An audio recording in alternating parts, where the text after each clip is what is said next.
स्वयमन्तर्बहिर्व्याप्य भासयन्नखिलं जगत् ब्रह्म प्रकाशते वह्नि प्रतप्ताय सपिण्डवत् स्वयमन्तर्बहिर्व्याप्य भासयन्नखिलं जगत् ब्रह्म प्रकाशते वह्नि प्रतप्ताय सपिण्डवत्.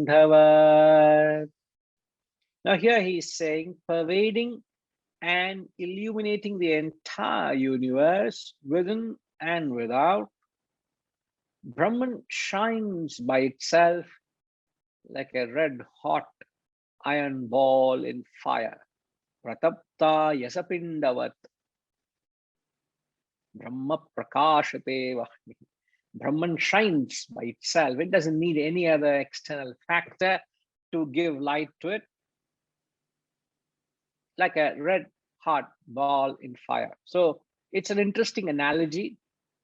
So the first half of the verse, he says, pervading and illuminating the entire universe within and without. What it means within and without, thank you, Gayatri Ma. So what it means is the entire universe, everything in the world is pervaded by Brahman.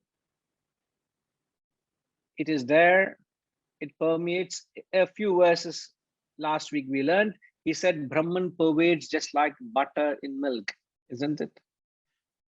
Now, everything that we perceive is manifested. Everything perceived is manifested. And wherever you see a manifestation, there is an unmanifest cause supporting it.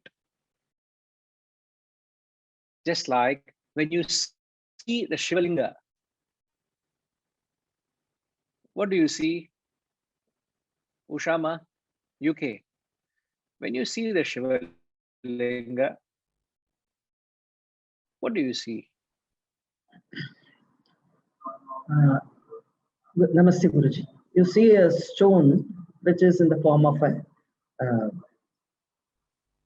linga, like it is a top is in the form of a this thing, and then you have a support which is the base, and you perceive it as Shiva, God. It is a symbol of Shiva. Okay, the idol, which is the linga, symbolizes Lord Shiva. What is perceived is the, if you can relate to the shape of an ellipsoid, something like a, let's say, a banana perhaps is curved, but if you were to take a shape of a banana, what you see is only the perceived half ellipsoid is seen. Yes. But the actual linga is actually a full ellipsoid. Yes, it is. It is a full ellipsoid. Yeah. Many don't understand that there is the unmanifest ellipsoid which actually supporting the manifested ellipsoid, which is what you see. Yes. Similarly, isn't it? So what do you gather from that? Everything that you perceive, everything that is seen is supported by the unmanifest reality. Yes. So the reality is there in the unmanifest form. So it is there within and without. Yes.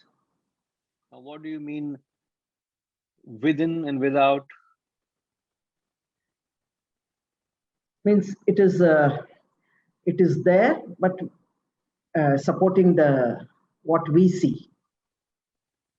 What do you see? So, like for example, the Atman is within this thing as well as it is pervading the whole world or everywhere. It is everywhere, but it's also supporting the what we see, what we perceive. It is there. What you within means that which you perceive, which is the known, and which without means something which is unknown also. Unknown, It is there within the entire world. Everything in the world is nothing but Brahman, but you can't limit God to Brahman alone. Therefore, he says Brahman pervades and illumines everything in the world, and also beyond it. Yeah, beyond it. Yes. It's Yes, beyond Guruji. it, Yes. isn't it? Yes, Guruji. Yeah. So perfect. Now, so pervading and illumining the entire universe within and without. But within and without, it is there in the unmanifest form. That is what we got to write down. We got to understand here. It's since in unmanifest form, you can't perceive it. All right. And then he says, Brahman shines by itself like a red hot ball in fire. Now, within and without example, he uses example to convey it. Now, let's say there is a fire, a constant flame of fire, and you take an iron ball. When you throw the iron ball into fire, it's too technical for me. I need to ask Srinivas Reddy Garu. All the technical engineering minds we need to surrender. I surrender. Reddy Garu, Chippan sir. Anam Guruji. Namaskar, sir. Yeah, we've been talking about Brahman shine itself like a red hot iron ball in fire. Ama, yes, sir. And we are correlating that what is within and what is without. Am I right, Guruji? Correct. Correct. Correct. Correct. Very good. So here within is the one where we're talking in the fire, in the Sir, whole if sphere of. No, before you get to that, I will want to lead you into that example, if you don't mind, please. Example of. I will lead you to fine, answer it. I will lead you through, if you can allow me, please. So Yeah, please. that he says the iron ball, Brahman shines by itself like an iron, like a red hot ball, iron ball in fire. Now, therefore, when you throw the iron ball in fire, what happens to the iron ball? It becomes hot. It becomes hot.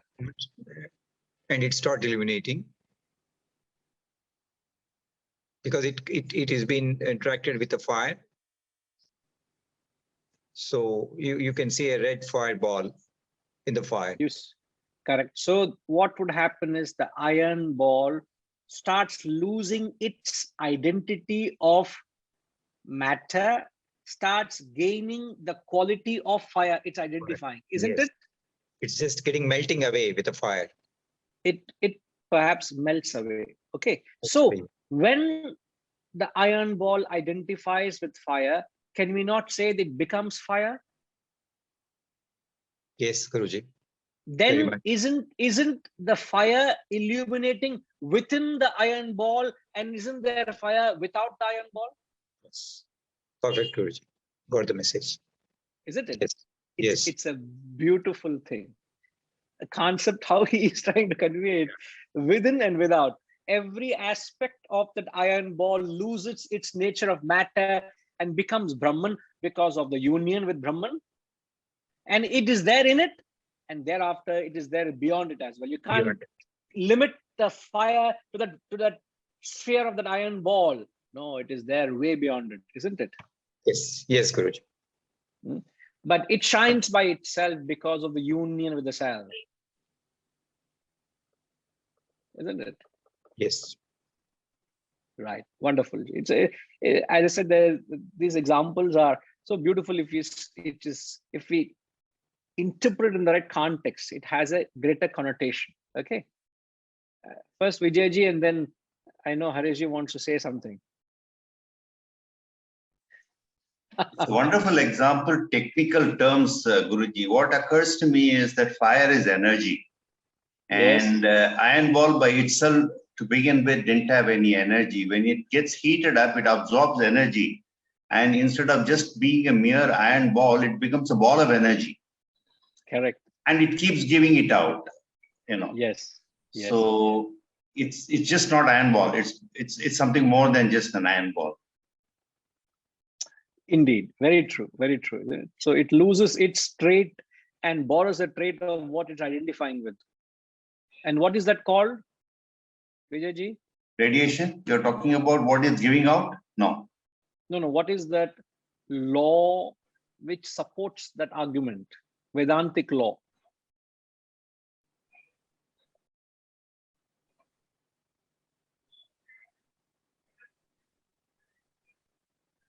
No, I can only say conservation of energy. No, in terms of, No. I'm not able to get it. The law which establishes it is known as the law of attachment. The law of attachment is, as you think, so you become. So if you and I use every opportunity to identify with the Brahman, identify with the self,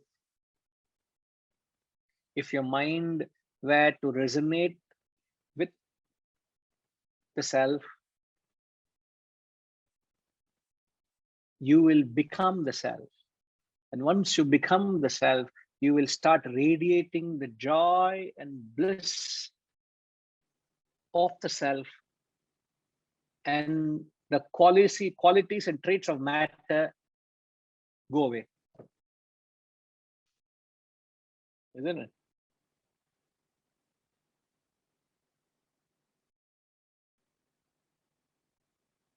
You know, there is this bhajan, I don't know, can recall the actual lines, no, but I don't know, Hariji, whether he will know which song is that. No?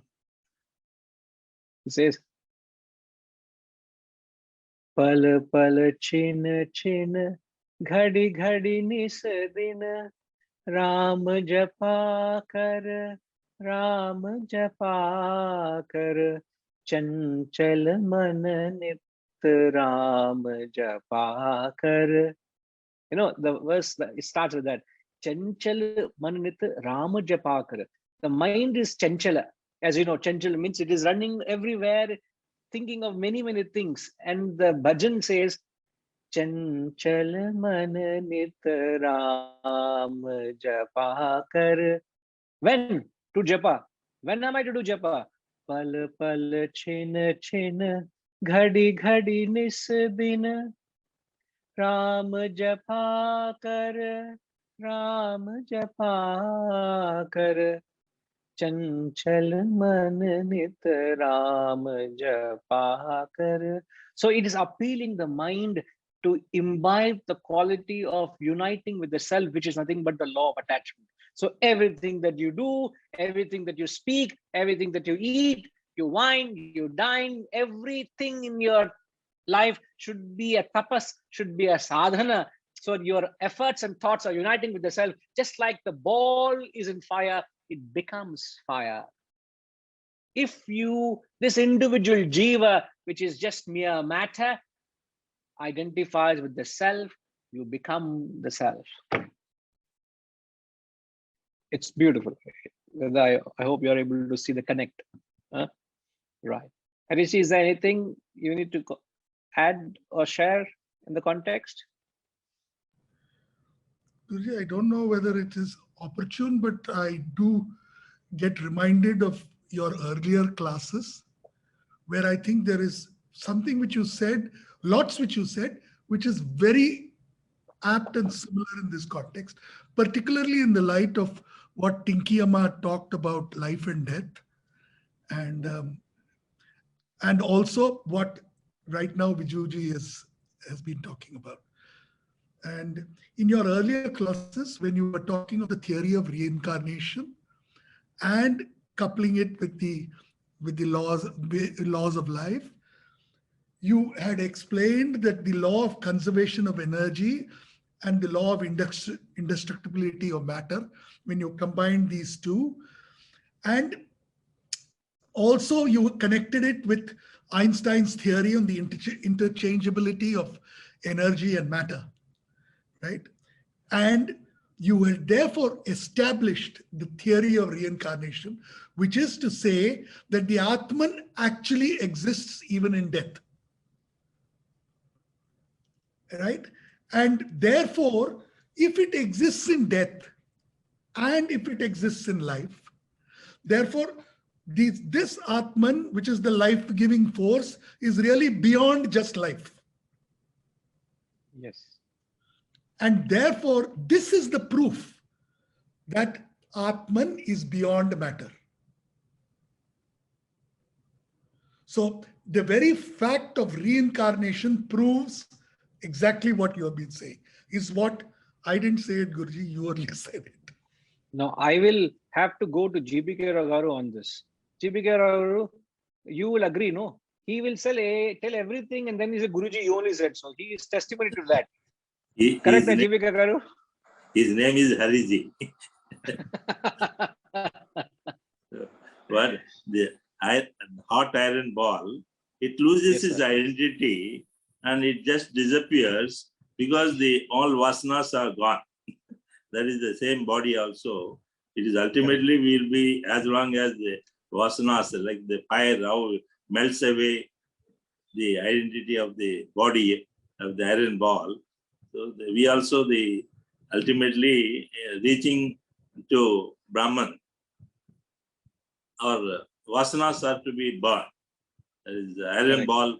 The example is an excellent example. Correct. Very true. Very, very true. Yes. Yeah. Thank you, Ji. Yes, sir. Yes, Setu Ji, you wanted to say something earlier? All good? Okay, right.